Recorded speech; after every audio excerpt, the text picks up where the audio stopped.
Shalom, meus amigos, um bom dia a todos vocês nessa linda manhã na cidade santa de Jerusalém. Para os que estiverem mais atentos, não vai ser difícil perceber onde eu me encontro. Me encontro na parte interna da cidade velha, ao lado das muralhas externas que cercam toda a cidade velha. E devo dizer a vocês que é possível caminhar por quase toda a cidade velha do alto da muralha. Lá, a partir do portão de Jafa até o Kotel Maravi, existe esse caminho que vocês estão vendo. E nesse trecho da muralha, nós temos um anfiteatro, no qual são realizados eventos, celebrações. Muitas pessoas vêm comemorar o seu Bar Mitzvah, outros vêm promover festas, sobretudo aqueles que vivem aqui na cidade velha, e nesse pequeno anfiteatro. Eu encontrei aquilo que eu sempre procuro, paz necessária para compartilhar com vocês um pouco mais da imensa sabedoria da Torá. E como todos vocês bem sabem, o povo judeu no mundo todo vai fazer a leitura de uma nova porção semanal da Torá, que nesse Shabat corresponde a Parashá Nassó. Parashá Nassó está entre as maiores de toda a Torá e, portanto, trata de muitos temas. Eu chamaria atenção, por exemplo, do tema do Nazir. Eu já tive a oportunidade no passado de gravar outro shiurim tratando da natureza desse compromisso que um judeu pode estabelecer com o Criador, que o coloca na posição de nazireu.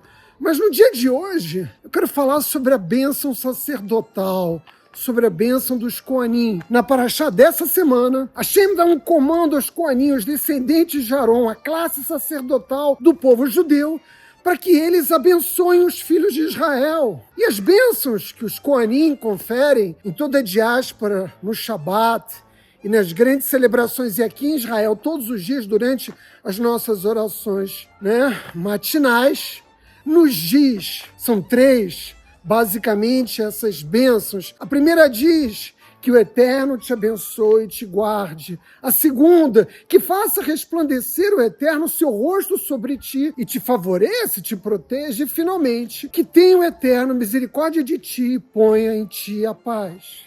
Ora, exatamente como os Koanim devem abençoar Israel? Qual é o significado dessas três bênçãos que constituem as bênçãos dos sacerdotes do povo judeu? Eles devem declarar que o nome único de Deus paira sobre eles, que tudo emana dele e que ele é a única fonte de todas as bênçãos. Ou seja, é uma proclamação da unicidade de Akadosh Baruch Hu sobre o mundo. Ele é a fonte única de todas as bênçãos, ele é o único poder que existe de fato sobre a criação. Israel deve declarar a si mesmo, por meio de seus sacerdotes, de seus representantes, que espera que todas as bênçãos, sejam elas de natureza física ou espiritual, provém do único que pode de fato nos abençoar. Não são os Koanim que nos abençoam. Evidentemente, a bênção sacerdotal é um pré-requisito para que as bênçãos sejam concedidas por Deus ao nosso povo. Mas é Deus, e não outro qualquer, quem abençoa. Em outras palavras, Deus abençoa aquele que espera a bênção somente dele. Então, se você reza para o Deus de Israel, mas você também pede bênção de outras deidades, você não passa de um idólatra. Evidentemente, você não vai receber bênção nenhuma. É preciso ser monoteísta. E a bênção, uma vez recebida, deve ser sempre usada somente de acordo com a vontade do Criador. E eu pergunto a você, você deseja realmente uma bênção de Deus? Se a resposta é positiva, pense no Criador como a única fonte de bênçãos e ele possivelmente o abençoará. E o que isso significa? Voltemos à primeira bênção das bênçãos do Koanim. Ela diz que Deus o abençoe e o proteja.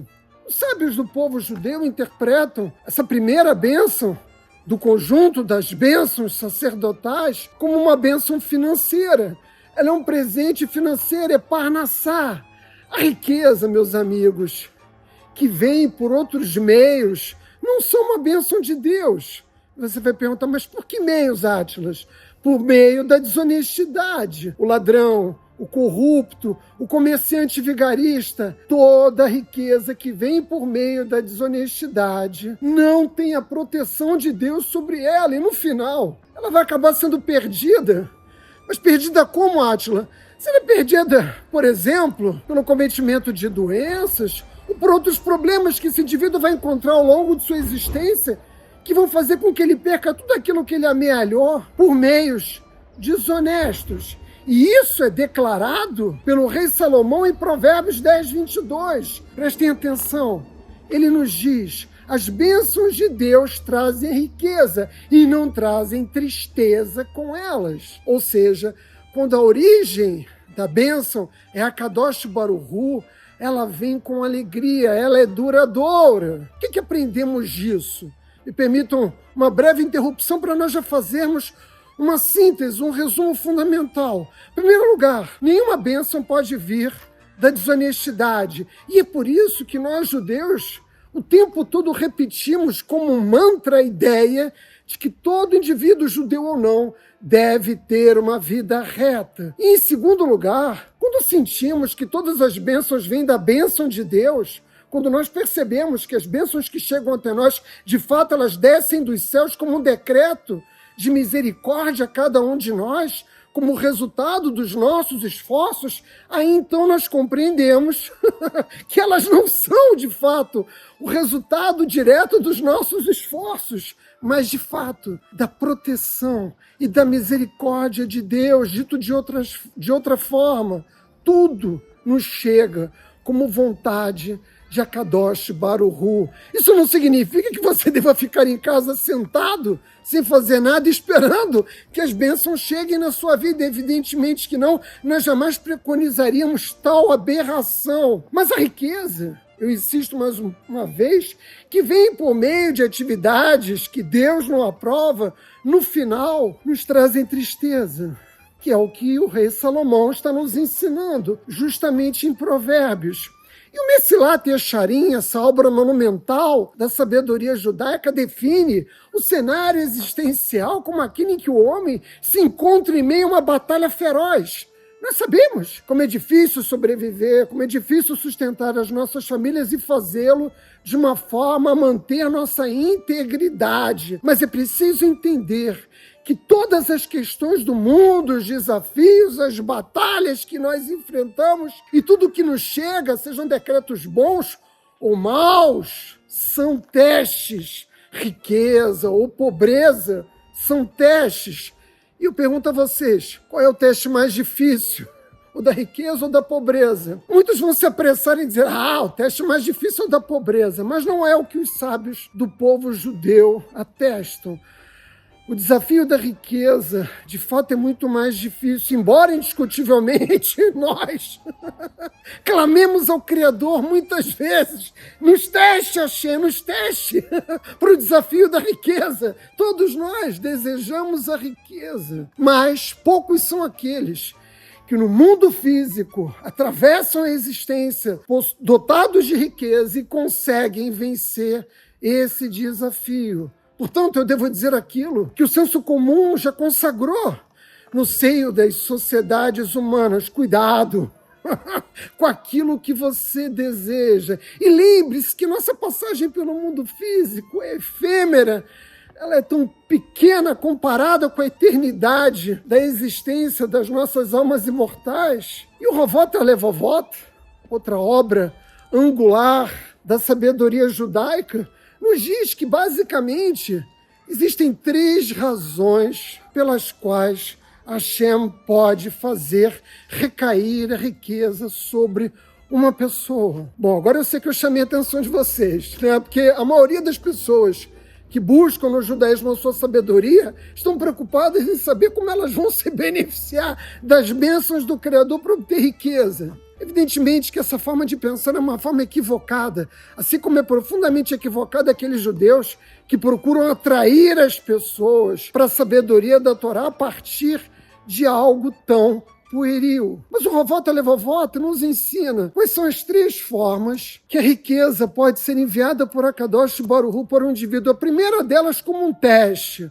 A pessoa recebe riqueza, mas a pessoa fica de tal forma consumida pelas preocupações em proteger ou aumentar a sua riqueza, que ela deixa de ser grata ao Criador, porque ela está ocupada demais contando dinheiro, ela está ocupada demais protegendo o seu patrimônio e, evidentemente, na medida em que a sua atenção e o foco está direcionado a preservar ou aumentar a sua riqueza, ela não pode se ocupar de cumprir as obrigações que ela tem como qualquer ser humano com o Criador. No final, ela termina sendo paralisada pela sua própria ansiedade, e é o que a gente observa entre aqueles que de fato amealharam grande riqueza. A segunda forma pela qual uma riqueza pode chegar até uma pessoa é quando esta vem para o próprio benefício daquele indivíduo.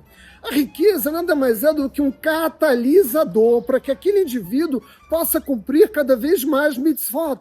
Por isso que a sabedoria judaica diz que o prêmio pelo cumprimento de uma mitzvah é a oportunidade de cumprir a mitzvot seguinte. Ou seja, quando você caminha, quando você anda pelos caminhos de Hashem, evidentemente, você vai receber os instrumentos para cumprir cada vez mais o teu serviço, o teu avodat Hashem. Portanto, quando a riqueza chega até você, ou seja, os meios chegam até você, você tem a oportunidade de, tendo os meios, ser cada vez mais observante das suas obrigações, seja você um judeu ou não. Quando a riqueza chega nas mãos desse indivíduo, ele tem consciência de que deve agradecer o tempo todo ao Criador pela oportunidade de servir a Hashem por meio daqueles recursos. E, finalmente, a terceira forma pela qual uma riqueza pode chegar nas mãos de uma pessoa é como punição.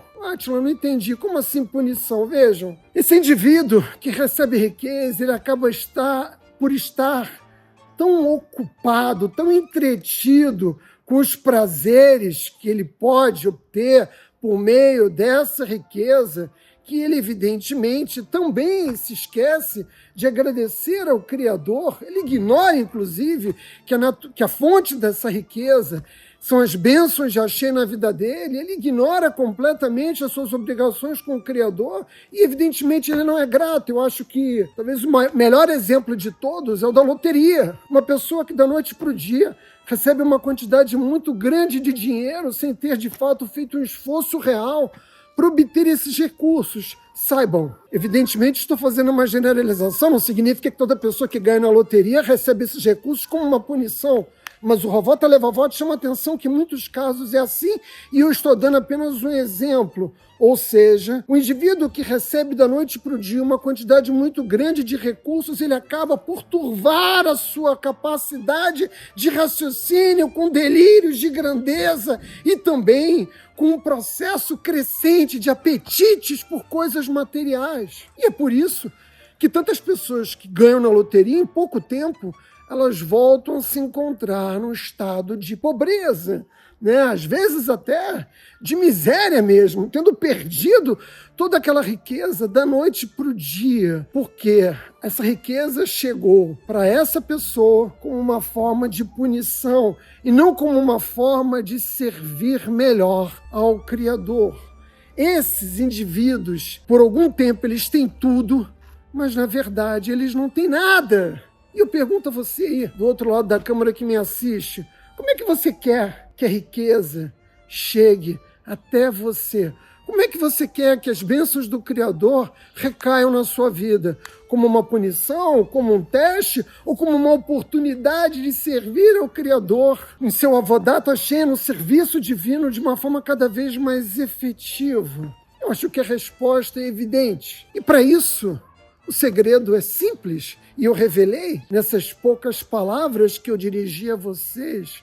Deus é a única fonte de todas as bênçãos. É preciso que reconheçamos a natureza desse poder, que ele é um poder único. Nada pode dividir da desonestidade. As bênçãos não recaem sobre aqueles que buscam riqueza de uma forma não concedida pela Torá, não autorizada pelo Criador. De tal modo que eu concluo esperando que todos nós, mereçamos as bênçãos contidas nas bênçãos sacerdotais, nós judeus, sobretudo, que nos beneficiamos dessas bênçãos, tendo como fio condutor das nossas existências o compromisso contínuo de agradecer ao Criador por tudo que Ele faz chegar por meio da sua misericórdia nas nossas vidas e que tenhamos a sabedoria de utilizar essas bênçãos para o nosso contínuo processo de elevação espiritual, meus amigos.